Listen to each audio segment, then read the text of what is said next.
Well, thank you so much for being here. My name is Andrea Ludwig. I am an associate professor in biosystems engineering and soil science. I work for UT Extension, and I am actually honored to be on the team that has helped put together some of the Firewise UT Extension products. So hopefully you guys have had a chance to or plan to check out our demonstration Firewise landscaping bed at the Sevier County Extension Office, just right around the corner here. So if you haven't had a chance to check it out yet, after this presentation at around 2:30 or so, I'll be headed that way and we can look at some of the ways that we're demonstrating Firewise landscaping at the Extension Office there. So yeah, I just wanted to share with you guys a little bit about what are some best practices to reduce your risk of wildfire damage in your home landscape. And so I am specifically talking about how to maintain and create a defensible space using best management practices that are going to help pick out plants that are low flammability plants, pick out things that are low combustibility in terms of looking at mulch and ground covers right up next to the home and then out into your landscaped lawn area, and then also how that integrates with the wildland that surrounds many of our homes. So a couple different aspects I wanted to look at today. I'll be talking about what makes a plant more or less firewise, so looking at flammability characteristics of different plants, and then also materiality. How can we choose low combustibility or something that's not going to ignite to put in that what's called the immediate zone right around the foundation of our homes, about 3 to 5 feet out from our home, having mulch there, but non-combustible mulch. So when we think about mulch, we probably think of pine bark or hardwood chips or something that's very combustible. What are some alternatives? And in particular, I'll be talking about a sustainable alternative to what is probably coming to mind, which is like river rock or hardscaping, and we'll talk a little bit about recycled concrete aggregate. So a little bit about plants and flammability. So one of the key things is to recognize that we live with risk every day in our life, right? I'm sure that we all drove our cars here today to attend our function, our expo. And so, you know, everything that we do comes with a certain level of risk. And just being aware of all the things that are presenting risk in our life is us making an informed decision whether we're going to accept that risk or choose not to, right? So when we're talking about creating a defensible space and picking out plants and then flammability of plants, it really does come down to, you know, choosing plants that are going to minimize our risk as much as possible and maintaining a space that's going to minimize our risk to wildfire damage. So when we kind of designate traits and plants as high flammability that are less firewise, it's not necessarily that, you know, those are bad plants. They just present more risk. And it's not necessarily that we're advocating to take out, you know, all high flammability plants in our landscape. Obviously, that's not very practical either. But us understanding that certain plants carry a greater risk of wildfire damage, then we can start to manage our landscape in a little bit different way to minimize that risk as much as possible. Or if we feel like we want to remove that risk, then we've made an informed decision to take out that high flammability plant. So I just kind of wanted to put some context and some scope around when we talk about flammability characteristics of plants and then start to categorize plants firewise or not. Again, everything is coming with a risk, and just kind of acknowledging and understanding that risk helps us understand how we can best minimize the risk that certain plants might present. So some plant flammability characteristics that make them more flammable than others would be if they contain high resins, wax, or oils in their plant parts. So conifers in general have higher levels of resins or waxes in their plant parts. So when we talk about plant parts, we're talking about their leaves, their stems, or any part of the plant. And so conifers generally are going to have a higher level of those resins. So they're very resinous plants. So it puts them in that trait is a flammable trait and puts those plants in a high flammability risk zone. Fine textured leaves. So one example of that, high resins as well as fine texture leaves would be a pine. So we can see here, of course, the needles are very thin, and this is a conifer, so it has high levels of wax in it as well. So those traits make a pine pretty in the high flammability category. Pines also shed their leaves, and they tend to perch as they're dropping. They tend to perch on whatever's beneath it, and that perching of that biomass, the dropping of the needles, it is a fuel in the landscape. So if fire were to come, that would be very susceptible to ignition. And so we want to reduce the amount of fuel that's prevalent around our home landscape. And so again, pines present that risk associated with them. Much like cedars as well. Again, a lot of resin and oil in the plant parts here, and also a fine textured leaf. And also cedars will tend to kind of shed, and their biomass falls and kind of accumulates as well. So again, just understanding that these are high flammability characteristics of these plants, and wanting to remove those that shed biomass so that fuel isn't around in the landscape. Pines in particular also, another flammable trait would be that the branches of the trees droop down to the ground. So anytime you've got a drooping branch that's close to the ground, that could present a ladder fuel, and should that area ignite, bring that fire up into the tree. And so drooping branches close to the ground is a characteristic that makes a plant more flammable and less firewise. Papery bark or loose fibers, again, just more biomass, more fuel that might be available to ignite, so presents a high level of risk. And anything that retains its dead leaves for more than a couple months. So looking around your tree canopy and seeing what retains its leaves, again, that dead and dried leaf matter that's kind of in the landscape can present a risk for ignition. So when we think about these characteristics, again, the chemical makeup of the plants isn't something that we can readily change, but the way that we manage these and minimize that risk is something that we do have empowerment over. So if we have a pine that's perhaps presenting a risk, the way that we would manage that to reduce the risk might be to again, remove the leaves as they're dropping, making sure that they're not perching and creating those ladder fuels, and trimming the lower branches up off the ground so that there's not any contact and it's well above that understory or ground cover layer, would be a way to manage that risk so that it's reduced as much as possible.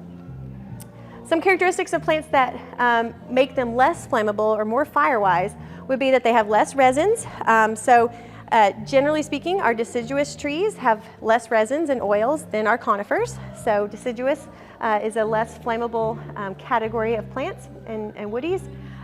Broad, wide leaves is a trait that that's less flammable. So here's an example here of our state tree, a Tulip Poplar. So it is obviously a deciduous tree. It's got nice broad nice broad leaves, wide leaves. So these are characteristics of this plant that we can tell it's less flammable relative to some of the other things we've talked about today.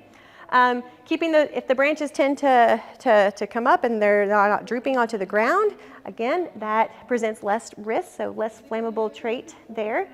A very open growth habit is a less flammable trait. So if you can see through that shrub or tree pretty readily, like thinking about a dogwood or a redbud, here is a branch of a redbud that unfortunately this whole tree fell over just yesterday. So the storm yesterday presented a great opportunity for me to bring in all sorts of limbs that are down, right? But redbuds tend to be very open and their branches you could see through. And so it's that openness that lets air through and is a less flammable characteristic of a tree versus a very dense growing plant or shrub, that would be in the high flammability category. And high moisture content is a characteristic of a plant that would present less risk. So less flammability plant characteristic is that it's got a lot of moisture in its biomass. So some examples that I have here of that would be this Robin's Plantain.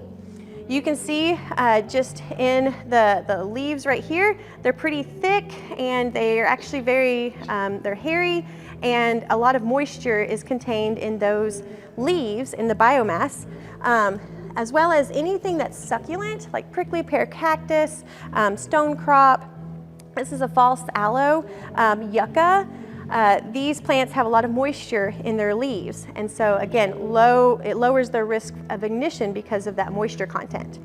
So that's what part of the reason why these plants, relative to woody plants, when we're talking about that immediate zone right around the house, where we want to reduce combustibility as much as possible, high moisture content plants that are growing really low to the ground, we like to say a foot or lower, which is hard to find sometimes, but that's what makes succulents a really good choice for that immediate zone right around the house within 5 feet. And if you choose to put in some plants within that 5 feet, again, anything that's combustible, there's no fireproof plant. So even these, if it's hot enough, will burn because it's going to present a fuel base.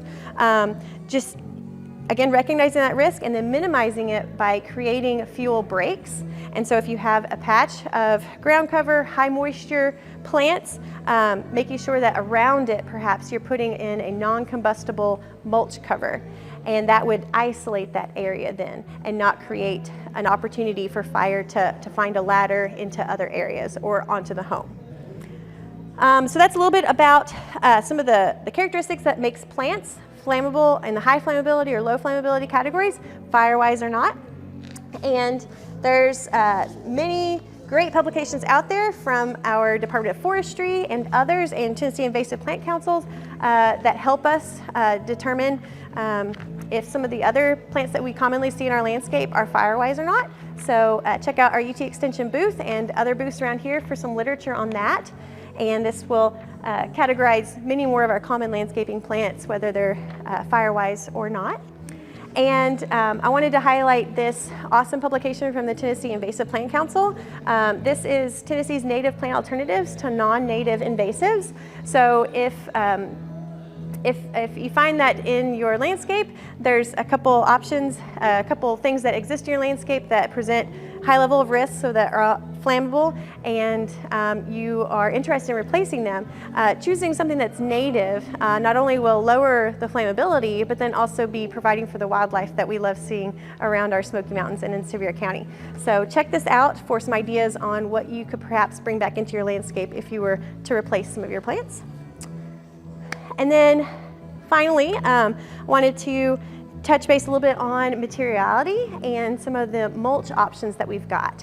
Again, it's best practice to minimize anything combustible in that immediate zone right around the home. And so oftentimes you'll see the recommendation that we use hardscaping or an inorganic mulch. And an option that I've brought here, so when we talk about inorganic mulch, instead of hardwood or anything that's bio-based, we're generally talking about rock, and oftentimes river rock or pavers. These products obviously have low ignition, they're not going to combust, and so that presents a good thing to use in your immediate zone to minimize your risk of wildfire damage. I wanted to introduce this product. It's called Recycled Concrete Aggregate. Some people call it Urbanite, but this is a product that is becoming more prevalent. About 25% of our solid waste around the country is actually coming from demolition and construction materials. And so we're seeing the need to be more sustainable and reuse and repurpose as much as possible. So in our demonstration garden at the Sevier County Extension Office, we've actually used this product to demonstrate how you might use recycled concrete aggregate as a way to create your fuel breaks in your landscape, as well as put down a mulch cover in that first immediate 3 to 5 feet zone from your house. And so this is an alternative, a more sustainable alternative to river rock, which has a huge environmental footprint because you can guess where river rock comes from. The recycled concrete aggregate is literally a product of demolition of concrete structures. And it's kind of a fun fact that the recycled concrete aggregate that we have up at the Sevier County office is actually the old plant science building that was taken down recently at the University of Tennessee in Knoxville. So it has found new life here at the Sevier County office. So this is literally Ellington Plant Science building being brought here to use as a non-combustible mulch in our demonstration garden. So if you were to try to source this product, you would find it in a variety of different size classifications. This is generally kind of the medium grain or 2-4 stone size, and it would be kind of comparable to the size classification that you would use in your river rocking around your home. They also have other products that would be 6 stone or greater, more like drainage stone. And then they also have something that's very comparable to like a crusher or a pug, which would be something that would be compactable and work really well as a base for a paver walkway. So again, this is all repurposed from demolition. It's reducing our environmental footprint. It's keeping this waste out of the landfill, and again, providing us a good alternative to something that's non-combustible to use in our Firewise landscaping. All right, so please check out our table for more publications, and in just a moment, I'd love to tour you around our demonstration garden, and I'll take any questions if you've got any. I'm sorry, go ahead. Oh, I was just going to ask about like evergreens. Are they considered a risky? Yeah. The way they're structured. Yeah. So generally, conifers, which you know are evergreen, most of them, then they have high resins and high oils, and so they present more risk than deciduous plants. But there are a few evergreens like magnolias that have magnolias. Some of them are deciduous. Evergreen magnolias will have really broad leaves, wide and flat, and so that characteristic alone makes them less flammable than some of the fine textured evergreens. So looking for broad leaved evergreens that have an open form would be your best bet. Okay. And so hydrangea or something like that? Hydrangea is a wonderful Firewise category of plants. Yeah, yeah.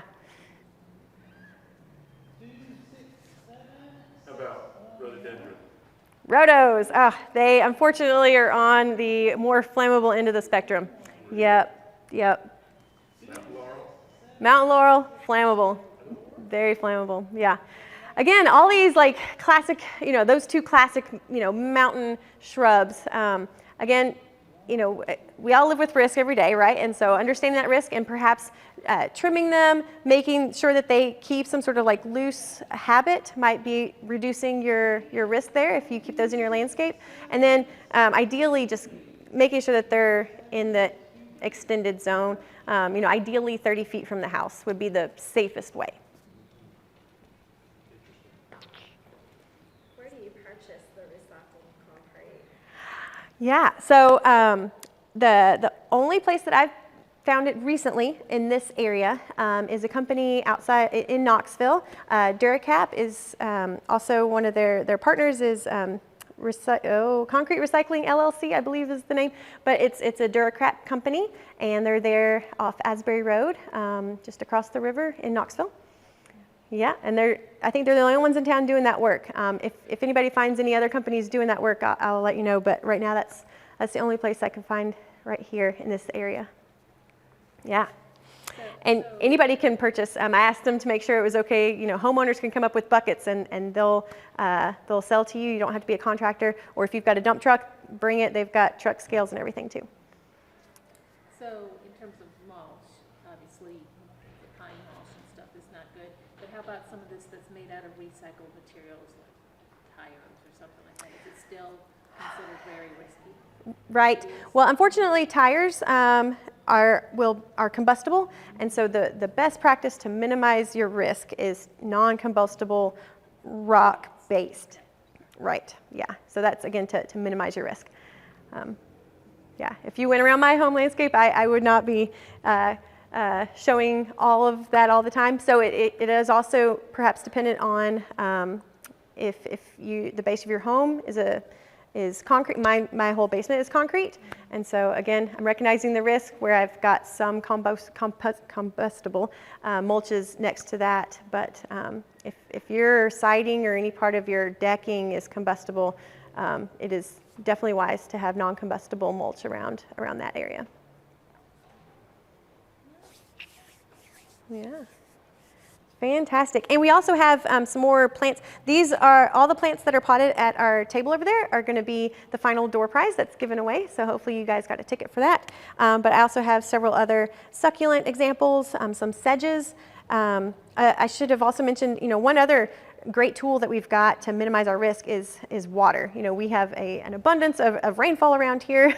So if you keep a highly irrigated area, nice healthy vegetation, that moisture content, healthy plants, the moisture content in healthy plants is a good, minimizes your risk for ignition. Using rain barrels or some sort of irrigation system to spread out the water so you've always got moist soil around your home is a great way also to suppress that risk. So at our demonstration garden, we've got a rain garden on demonstration inside of our Firewise bed, because that runoff that we're getting from the rooftop, we capture it in a small depressional garden and it just infiltrates into the ground over time. And we're growing native irises and rushes and really high moisture content plants in that as well. So it was a good way to demonstrate both those aspects of keeping moisture around appropriately in places where we want to reduce our risk. The what? Hosta? Yeah. High moisture content, so that would be in a Firewise category.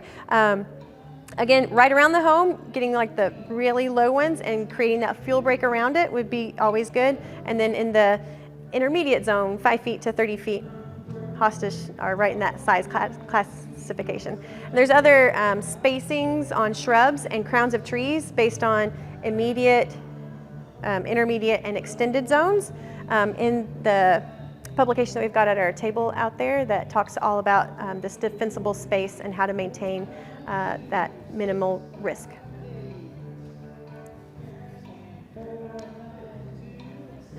Wonderful. Thank you, that was a great talk. Thank you so much.